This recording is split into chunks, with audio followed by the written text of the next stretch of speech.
guys, it's Amy at Zoe Beck, and I'm going to do my weekly reading update for January 2nd, 2022. Yay, we made it. Let's just hope this year is better than last. Hope you guys all had a good new year. Mine was a little weird, just because things going on. Mostly, my dad had hip replacement surgery on New Year's Eve. So yesterday on the 1st, my brother and I drove down to my parents' house to help with after he got back from the hospital. So we tried to do some stuff there. So it was like, but it was last minute. We didn't really plan on going down to helping him, but my mom wasn't sure she could get him upstairs. So we were there. Anyway, so that kind of derailed kind of what I was going to do just on my own, just being lazy. So it was fine. It was probably better we were there anyway. So anyway, that was not a plan, but it's fine. It worked out. It was a Saturday and we both were able to go. So that was just an extra. Beyond that, this week has been crazy weather. I mean, again, now we're out of it, but we had snow. As I said, we had snow starting Christmas night all the way on and off through the week. I worked 2 days this last week due to holidays and my vacation. Plus, they shut down where I worked because we're on a hill, and so hills and snow in Portland don't go well together. So luckily there was no ice this time around, so we were very lucky that way. But we got a couple of days extra off. I mean, I only had one more extra day off than I was planning, but you know, whatever. So it was kind of a weird work week. We're still kind of that transition. So I don't know how Monday's gonna go. Tomorrow is, I think I'm really stressed about it without knowing I'm stressed about, like I can feel it a little bit, kind of, that I'm not sure because we switch over systems and of course we have had no training. So it's going to be interesting what Monday happens. It might be a really boring day at work, or it might be a pull your hair out kind of day at work. We'll see what happens. So that's kind of an update on my life, I guess. I don't know. So again, I had a very quiet New Year's Eve, so that's pretty normal anyway. There weren't any fireworks around me that I heard, so that's pretty good. That doesn't always happen. A lot of times there's stuff that goes off at midnight, but either everybody was cold, because it was really cold out for here. Anyway, so I think that's it. I can't think of anything else. So anyway, I hope you guys had a good holiday, just with hopefully time off from work. I hope we did. As I said, I really enjoyed it. I really hate the fact that I'm going into now months in a row where I'll have to work 5 days a week and there's no holidays until Memorial Day unless I take a vacation day. So we'll see what happens. Anyway, so let's talk about the books that I finished, the ones I'm in the middle of, which pretty much are the ones I'll probably be reading this week. I don't know. I don't know how this week's gonna go. Let's just throw that out there. So, I did finish Call Us What We Carry by Amanda Gorman. So this is poetry by her. Anyway, so again, I watched the inaugural poem, and so I had been wanting to, so I pre-ordered this quite a while ago. I said before it came. Took months. It was a little delayed a couple of times. So, but I read it. I'm not into poetry at all. Like, I would say this is probably the first poetry collection I've read since college. I can't think of one that I've read. I am horrible about that, but I've never understood them. She does write a lot of the free verse ones, so to me they're more understandable in a lot of ways. There's a couple of them that I really, really enjoyed. I would say I have like 5 or so that are my favorites. So to me, that was good that I found some that I even I got and that I really found very powerful. I think she's an excellent writer, and her themes were, this is a really hard one to read if you're having issues with dealing with the pandemic stuff. So this is not to read if you are, that triggers you at any point, because that's the main theme of this book is this time period in the last 2 years, and it really hits home on some of them that I like, things I forgot that happened that she brought up, and then or some things that how we were probably feeling there at the beginning, because again, I blocked stuff out after a certain point and I didn't want to I don't think about it on all the time, and so she brought up some images were really well done. I thought it was really good. Again, as I said, I'm not into poetry. I do not read any at all, but I did want to support her. And I ordered her book right away, as I said. So it was on pre-order all year until we got it early December. So anyway, but I wanted to read it before the end of the year, so I did, and I'm glad I did that. And then I think I read this a little bit just before, you know, like midweek or so. And that is Driftwood by Marie Runnan. So I bought this fall when my local Barnes & Nobles was closing because they're tearing down that strip mall. Anyway, the point is that I bought a lot of books during that time period because there were, you know, percentages off different times when I went. And I bought this on a whim, and I had read her Lady Trent, the first book in that series. Was it Natural History of Dragons? Anyway, and I liked that, but I never continued the series just because it just didn't happen. I don't remember even why, but I remember liking the first book. So I thought, oh, this is a short little book, and it had a really interesting concept. So it has to do with a place called Driftwood where pieces of worlds that are dying are brought in, and they're kind of all gathered around this hole that they is called the Crush, which is where worlds go to die. So like this last little sliver of the world will be like miles when it first shows up on the outer rim of this world, and then as it gets closer to the Crush, as more worlds hit it and come and go closer, they get smaller and smaller until they're like a neighborhood compared to miles of land. And so the concept is really good about this. My problem was the execution. I didn't get along with it. I know other people love it, so I have seen some better reviews on it than mine.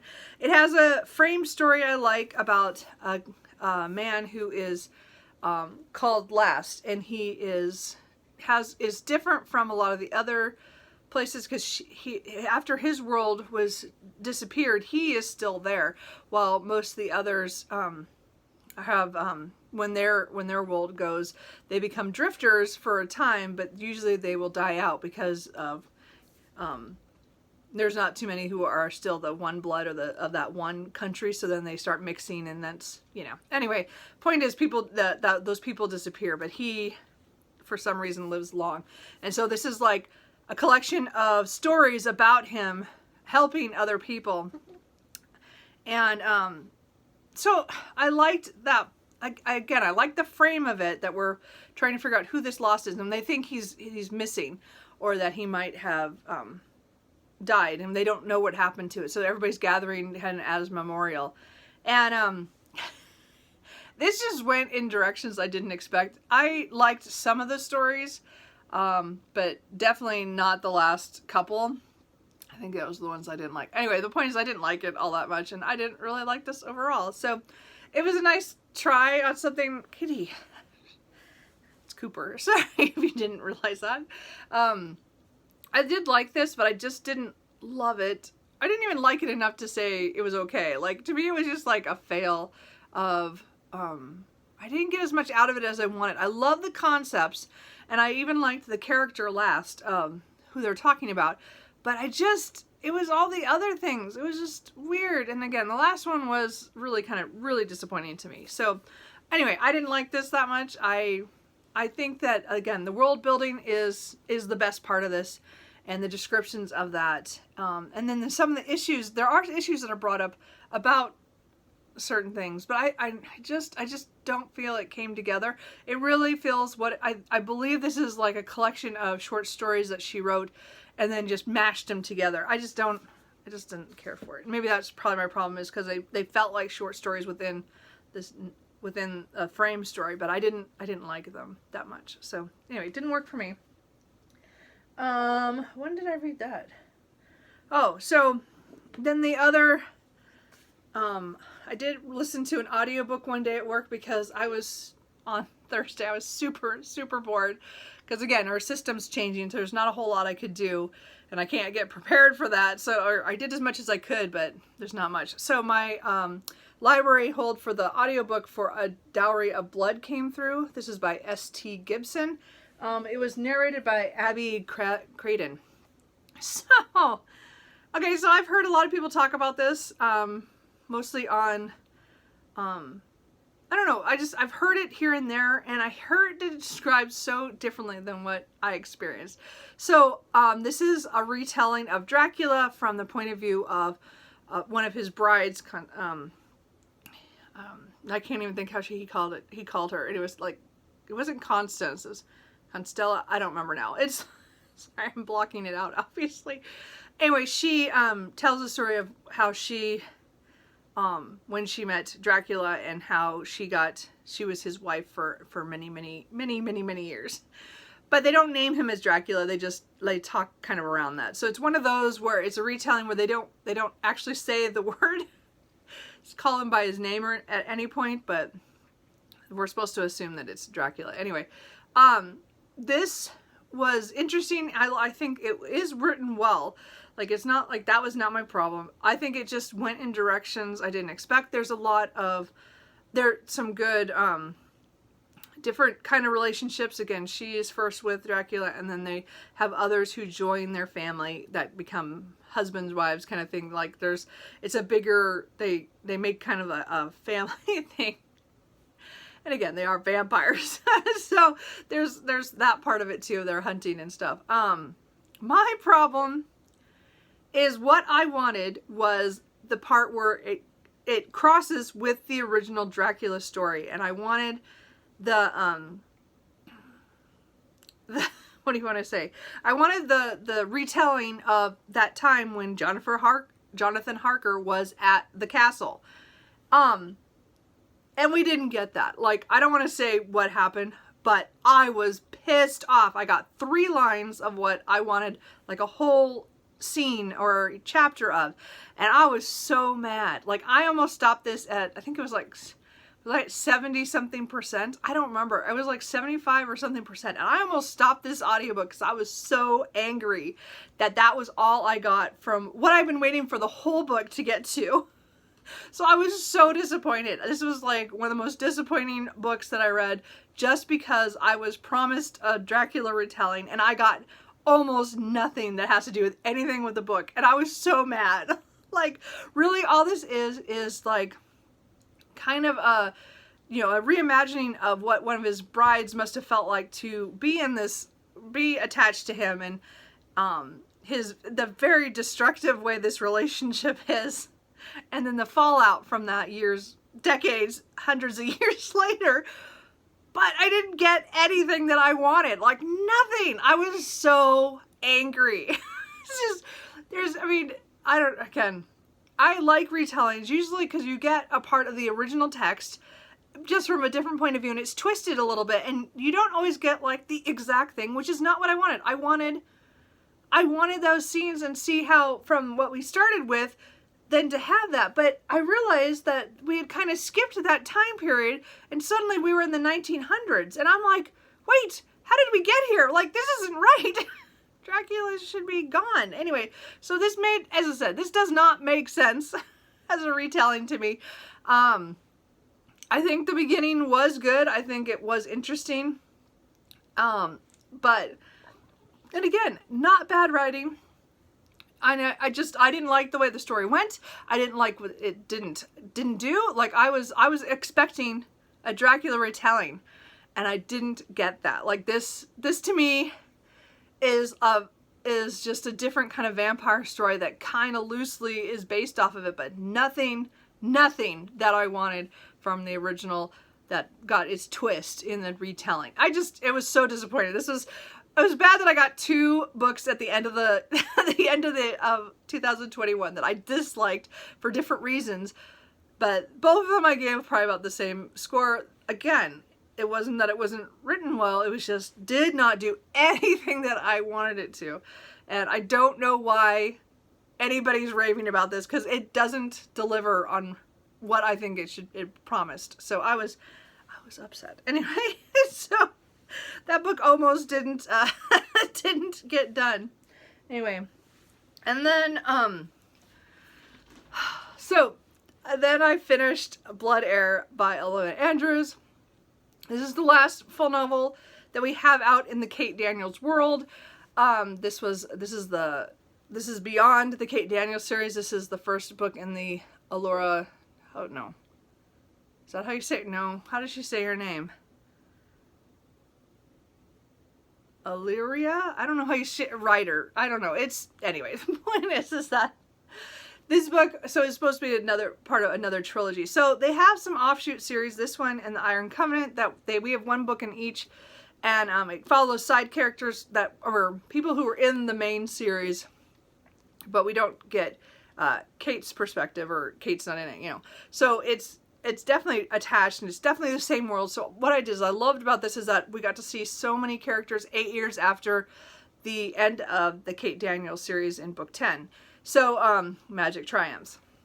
So we're following, I don't want to say, you probably know who it is, but I mean, I don't want to give away who survives in the series because there are certain things. But the point is, it's a character that's in the main series most of the way, and it's one you care about a lot, and then you get to see her story, and then several others that we know from the series. And I just, it's hard to explain. So again, this is an alternate world where magic has come back into the world. Mostly set in Atlanta, Georgia, and most of the series. This book is definitely set there. When the magic is up, they have to, none of the technology will work. So then all the my brain is stopping. I can't think right now. So then when the technology is up, then all technology works, but the magic isn't as potent. So again, they've been dealing with this for a couple decades now, and so the world has changed, and there's certain things they can and can't do anymore, and a lot of destruction that happened when the magic first came back. And I really enjoyed this. It's definitely kind of a murder mystery subplot of what she's doing back in Atlanta after being gone for 8 years. And I really, really enjoyed it. I didn't get everything I wanted out of it because I was hoping for a little bit more, but I'm really hoping that they continue with this trilogy as well as the other one that are offshoots from it, because again, I love seeing these characters. I want more. I mean, again, I've been reading this series all year, so we were able to finish up the series.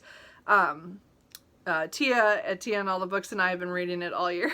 So we got it done, and I'm so excited that we finished it, but it's kind of also sad that we made it through everything. I don't have any more in this world. I definitely will be picking up one of their other series, The Hidden Legacies or The Innkeeper Chronicles, probably starting in February, because I don't know, I'm going to give myself January off, but I think I'm going to be looking for another one of their books. And again, I'm hoping in another year or so to probably reread this series, because I just really, really enjoyed it. So this was a good book that goes off of that series. But again, do not read this unless you've read the whole Kate Daniels series. So many things in here would be spoiled for the series. I think it's really good for what it is, which is you have to think of it later. There's a lot of great Easter eggs, a lot of little hints to the main series that I think were great. But don't read this until you have read all the other books, and even the Iron Covenant. I don't think you want to read this before that, because of one teeny little scene, and it's just so good. This was so good, and I'm glad that we took the series on and finished it, even though we just started out with reading the first book and then just kind of continued. So anyway, I'm glad to finish the series all the way through. And that is definitely a really good book in the series, or the sub-series or whatever. I really enjoyed it. Anyway, can you tell I'm rambling now?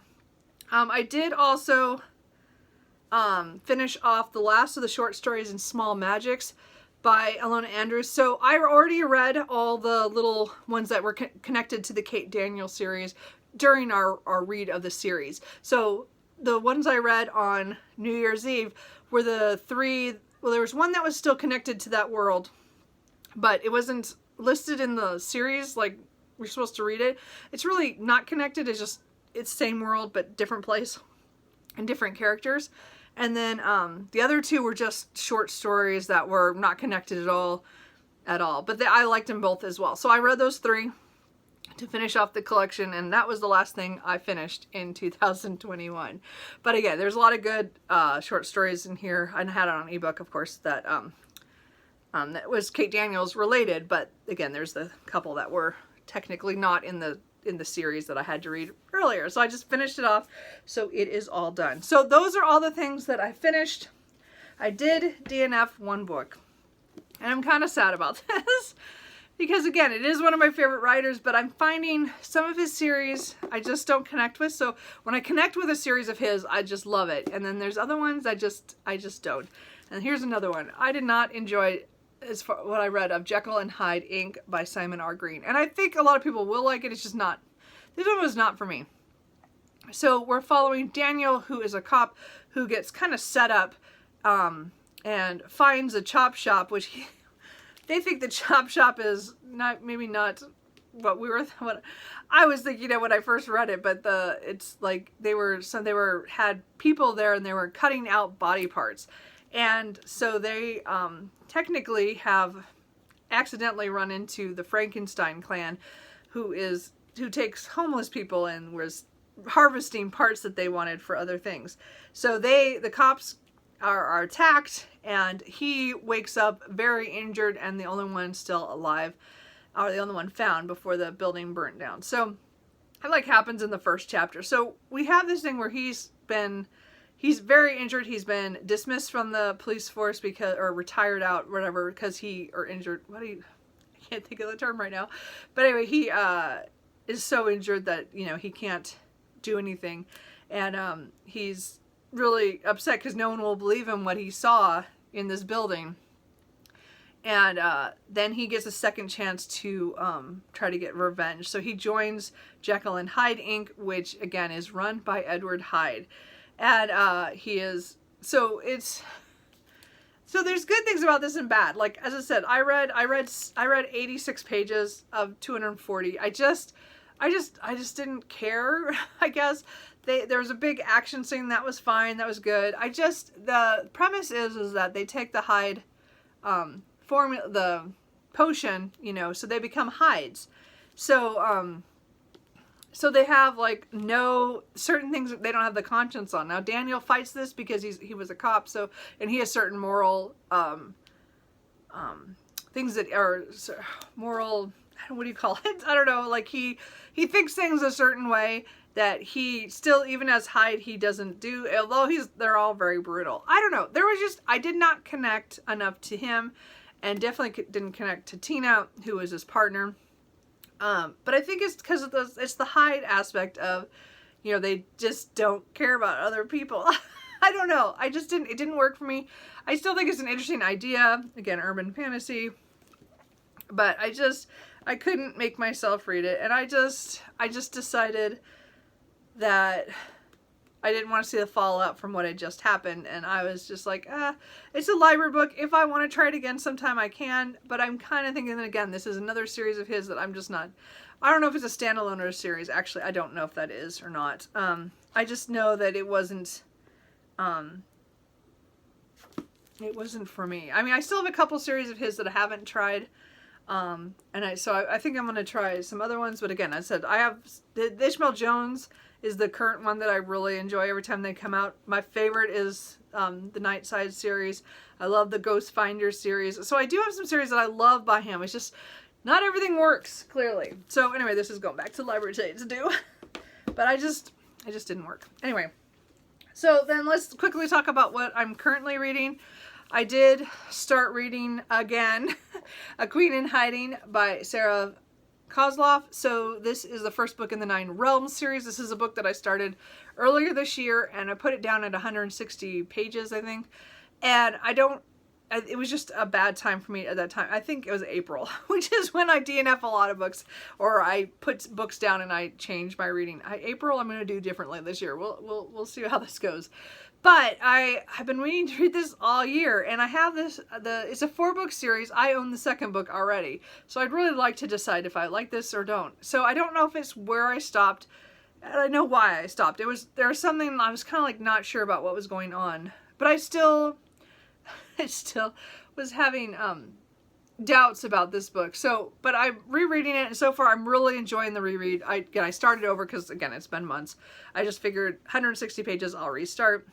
So I've only read about 60 pages right now, and so far I'm really enjoying it again, meeting the characters. So we're following the Queen, Cressa, who is dealing with issues in her court, as well as another power is claiming that they tried to poison them through some rice that was shipped to them, but nobody can prove that that actually happened.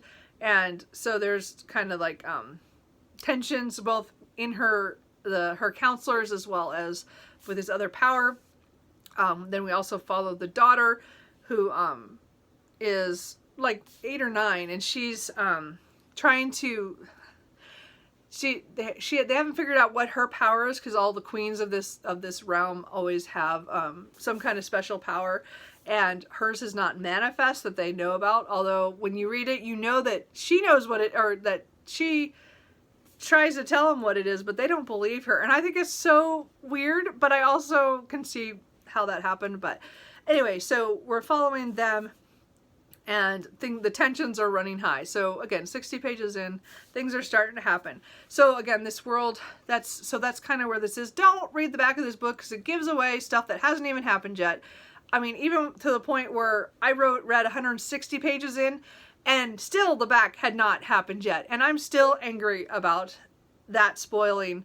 I think that was just wrong on the publisher's part. I am so mad about that. So don't read the back. Just go off that there's this kingdom that's the queen and her daughter are kind of caught up in some political stuff, and we're not quite sure what's going to happen.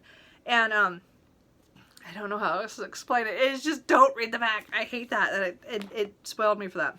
Anyway, so as I said, I'm rereading the 100, what I read, the 116. Hopefully we'll push through and then finish this book out. This is, again, I started it on the 31st because I decided not to read Jekyll Hyde Inc. So this is I'm hoping to read this next week. So, but also I restarted the Vicomte de Breglion yesterday. So I was hoping to get a lot more of this done, but again, I need to go my brother and I had to go deal with my dad, go help him. So I did not read as much as I was going to. I read only 40 pages. I restarted this one as well. So both of these books were books I picked up early last year. Well, this one was like Christmas last year. So it was, it's like over a year ago. And so this I restarted, and then again, this one was from later in the year, but I still restarted both of them because I just want to get back into it. So I did read 40 pages of this.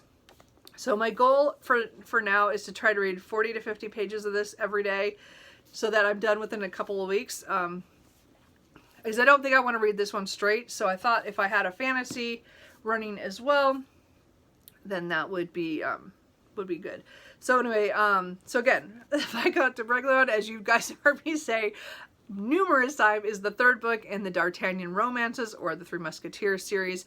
I have been meaning to read this all year, and I keep putting it off. And now this reread is going really well. I think I'm catching things that maybe I didn't last time. And again, I'm not very far. So again, I'll see how it goes when I get to the D'Artagnan part that I had issues with last time. But again, I had read 160 pages of this book when I set it down last January. So I really want to get this done. This book, this month. This is going to happen. This one I'm hoping to finish and love, and then continue the series. Because again, this is the first book in the series. This is another one, continuation of a series that I want to do. So, and I do want to read more than one of these this year, but I need to finish this one. This one has been my book that has held, I don't know. Anyway, so again, I just started it, restarted again last night, so I'm hoping to get far into that this week. So as I said, I'm going to do that. I don't know if I'm going to listen to the audiobooks this week. I do have, again, I still have Oliver Twist to finish, and I also might restart Memory, Sorrow, and Thorn by Tad Williams. I might listen to that. I know, is it Mike's Books Reviews is doing a read-along on his Discord. I mean, I'm not involved in any of that, but he keeps talking about Memory, Sorrow, and Thorn because he's never read it, and I just keep thinking, oh, I would love to reread that, because the next book in the series is coming out this July, and for the Last King of Ostenard. So I'm like looking at it going, well, I could reread that. Yeah, no, I don't know what I'm gonna do, but I have the audiobook from the library just for a little bit. We'll see if I listen to it or not. I don't know. We'll see what happens. I don't think there's anything else. I think that's it. I think I've rambled on quite long enough. So what are you guys doing this next week. Our reading went over the holiday. As I said, I read some good things and some bad things, and I'm hoping, as I said, my goal is to get deeper into my series. So the fact that I have two, one's the start of a series, one's in the middle, but hey, I'm working on them. So we will see how that goes. And hopefully next week I will have some things done. We'll see. I don't know, because I'm trying to pick up bigger books as well, because I was not happy with my percentage of, or how many pages per book I read this last year. And the other reason why I think it was really low is because I read so many short Kate Daniels series books, or like novellas and stuff. So I think that kind of helped. But I also I offset with big and little books. So anyway, oh, I was just gonna say something else and I just forgot what it was. Well, it was obviously not important. Anyway, so that is it. Let me know how you guys are doing and how you're reading, and I will talk to you guys later. Bye.